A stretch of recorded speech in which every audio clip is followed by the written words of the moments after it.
Starting your day off with a take on Vegas you won't get anywhere else. Hi, I'm Holly Madison. Hi, this is William Shatner. It is Larry the Cable Guy, and I listen. Why? Because I'm a good American. So is he. And if you don't listen to him, you need to pack up and leave this country. This is the Vegas Take with Sharp and Shapiro. Come on, guys! Oh, yeah. What's up, everybody? It is Friday on the Vegas Take. Sharp and Shapiro, glad you could join us. We made it through the week. Well, almost.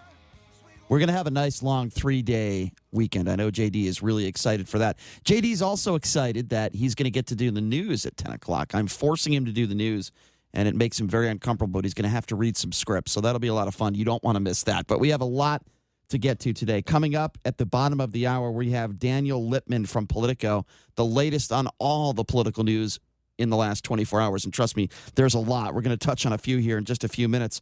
This is a really cool show on the Vegas Strip. I don't know if you guys have had a chance to catch it. It's called Wow, the Vegas Spectacular. It's kind of, in a way, like a Cirque du Soleil show, but it involves a lot of different acts. A couple people from that show are going to be joining us in studio. We have a couple pair of tickets to give away as well, so that's going to be a lot of fun. Our man, Mr. X, Hollywood insider, Republican on the right, Hollywood producer, can't say his name on the air. He's going to be joining us coming up here in hour number 2. Get his thoughts on Hollywood. What is going on this week with everything surrounding the President of the United States? He's coming up at 10:30. And at 11, you might have heard this guy on this station before. His name is Ken Thompson.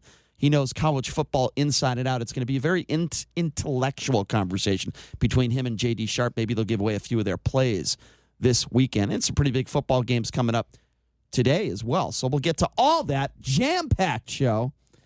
And, you know, in this political climate, nothing is normal anymore. You know, but is this the norm? When a former Canadian prime minister says she's rooting for the Hurricane Dorian to directly hit President Trump's Mar-a-Lago. Let me repeat that again. This isn't me on the air saying, geez, I hope this hurricane slams Mar-a-Lago. Like, that'd be one thing. I don't even think I would say something like that because there are innocent people that work at Mar-a-Lago, right? If nobody was there and it was just Trump's, yeah, I probably would say that. But there are innocent people there.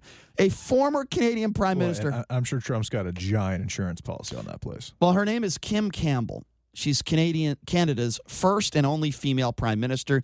She wrote on Twitter on Wednesday, I'm rooting for a direct hit on Mar-a-Lago.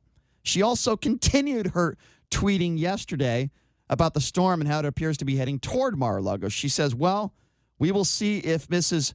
Post design and can stand up to the assault. She also wrote referencing to others who built Mar-a-Lago. I know Palm Beach well, and I'm sorry if it gets a big hit.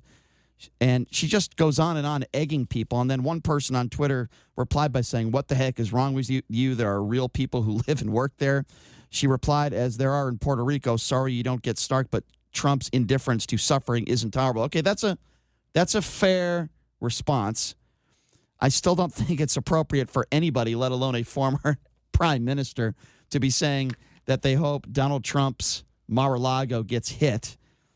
Thought that was completely inappropriate. But again, I guess it's the norm these days, right, in the political climate that we are living in. People always want to say how the media is, attacking Trump left and right. And yeah, they do. They do. Not many people are doing that on Fox News, but at a lot of other media outlets, they do attack Donald Trump. I think most of it is warranted. I'm going to be honest with you. Most of it is from Donald Trump's mouth. But, for 8 years, Fox News went after Barack Obama. And I don't like to bring up Barack Obama. I don't like to bring up past presidents. But I bring up Barack Obama for this reason. And it's true. You look at some of the pundits on Fox News, they just destroyed Obama every day.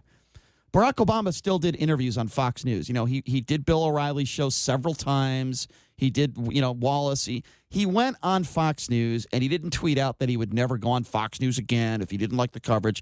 And by the way, Donald Trump has gone after Fox News recently. As you are aware, we spoke about that this week. So President Trump yesterday said he's not inclined to do an interview ever again with CNN because he thinks it would be disloyal to his supporters. I think that's a bunch of crap. Disloyal to his supporters. I'll tell you why Donald Trump doesn't want to do CNN anymore, folks. Let me just break it down to you right now for all you Trump supporters out there. The reason why Donald Trump doesn't want to do CNN anymore is the same reason why he said he had bone spurs and dodged the military. Because he is a coward. coward. Your president is a coward. Yella, as they used to say back in the day. That's why he doesn't want to do CNN. You think it's because of his supporters? You think that's why he doesn't want to do it?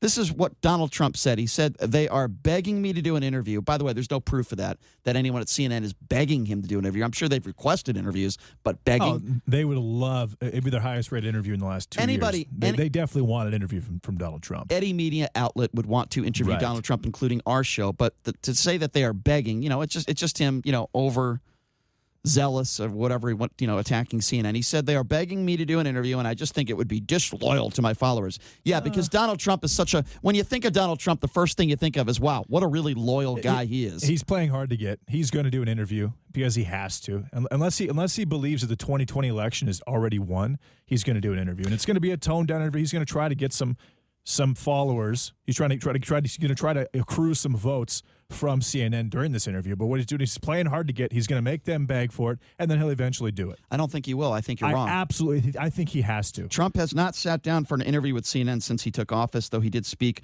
with the network multiple times during the 2016 presidential campaign. No, I don't think he's going to do an interview at CNN, and I think he's a coward. I think this is a chess move. I think that he is trying to get them to basically beg for it. He's going to do the interview because he has to. Again, right, I'll make you a dinner bet right now. He doesn't do an interview with CNN. Oh, where? Anywhere.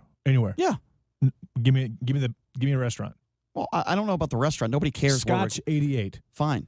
$200 a plate. I will make you a bet he does not do an interview with CNN. You are going to lose that bet in the next 60 days. Fine. 60 days? All right. Absolutely. The next 2 months, I guarantee you he doesn't do an interview. What is the date today? No, I'm saying you're going to lose that bet, but it's going to be lost in the next 60 days. We're not changing the bet. The bet is an all-encompassing bet. It's a all-encompassing. It's not just the next 2 months, but you're going to lose the bet in the next 2 months. We'll see. All right, we'll see about it. You're wrong on that one. People want to talk about Donald Trump as the next Messiah. He is a coward. Or what is it that Bill Maher calls him? A whiny little bitch? But he's not stupid. And it would be stupid to not do any interviews on CNN and say, oh, it's because my loyal followers. That's total crap. This is a chess move. He will do an interview, but he wants them to beg for it. Let me ask you a question, since you are a Trump supporter, and a lot of Trump supporters seem to think that Donald Trump is extremely intelligent. Why do you think Donald Trump is so intelligent? I don't understand. What has he done in his life that you think is just, wow, what a really brilliant guy? Now, I understand he had high ratings on The Apprentice. That doesn't mean you're smart. You can't say he's not a brilliant marketer, if not one of the most brilliant marketers in the last few hundred years. I mean, the way he leveraged social media to basically acquire the presidency of the United States was unprecedented. So if he's made some unbelievable ROI deals when it comes to real estate. Well, let me address the marketing thing. First of all, he has a huge team of people, and he has had that his whole life that help him market. So did Steve Jobs. Steve Jobs is a genius. Well, I'm not going to compare Steve Jobs to Donald Trump. I don't think Donald Trump is as smart as people make him out to be. I really don't, and I can prove that with the things he says on a regular basis. I don't think he's a very smart guy. I don't. I never have. I mean, the guy went from a celebrity that some people took seriously to the president of the United States in less than 2 years. Well, I think a lot of people in this country are stupid, and I'm not calling everyone that voted for Donald Trump stupid. That's not what I'm saying. So if he's recognizing the fact that the country is stupid and using it to his advantage, isn't that intelligence? I don't think you're brilliant to do that. And let me tell you something. If Kim Kardashian ran for president, she would have a great chance of winning. Doesn't make her brilliant either. I think any of the Kardashians would at this point. I think The Rock would. There are a lot of people in this country that are dumb. And if you see a celebrity up there that you maybe like, it could be frickin' Justin Bieber. It could be Justin Bieber, Kim Kardashian, or Paris Hilton. They would have a chance of winning the presidency. I think Kardashian doesn't mean they're smart. I think Kardashian with a JD and a little bit of public service would have a shot, but not just her by herself. I do think The Rock would have a shot. I think he would finish top 4 in the DNC. Doesn't mean, and again, I don't know him personally, but doesn't mean any of these people that we're mentioning are smart. And I know for a fact Oprah Winfrey would probably be the nominee. Yeah, I think Oprah Winfrey is much more intelligent than Donald Trump. I will say that. No, I don't think Donald Trump is extremely intelligent. I think he's a coward. He likes fluffer interviews. He doesn't like answering tough questions. He attacks the media on a daily basis, as you've heard, the enemy of the people. The media is not the enemy of the people. It's completely outrageous. And we're going to get to this coming up here in a little bit, where one of Donald Trump's... The media is not the enemy of the people, but the media, it's in the best interest of the media, at least in the current state of the country, for the people to be separated and divided and polarized. That is good for the media right now. But are they the enemy? I don't believe so. Of course they're not. People can believe what they want. Usually it's about ratings. The media is not the enemy of the people. So I do want to get to Joe Biden because he's done some conflated and embellished details of war stories on the campaign trail. It's really bad. We have the audio to prove that. We'll get to that. We'll also take your phone calls on the GCI Guys hotline, which is 257-5396, 702-257-5396. I mean, I'm sorry. I'm not going to sit here and say that Donald Trump is a really intelligent person. I do not believe he is. There's a lot of smart people in the world. I don't think Donald Trump is one of them. Again, we'll take your calls, 702-257-5396. And when we come back, boy, Joe Biden making more mistakes on the campaign trail. Is he just getting old? We'll explain coming up next on the Vegas Take right here on the all-new 101.5 FM, 720 AM, KDON.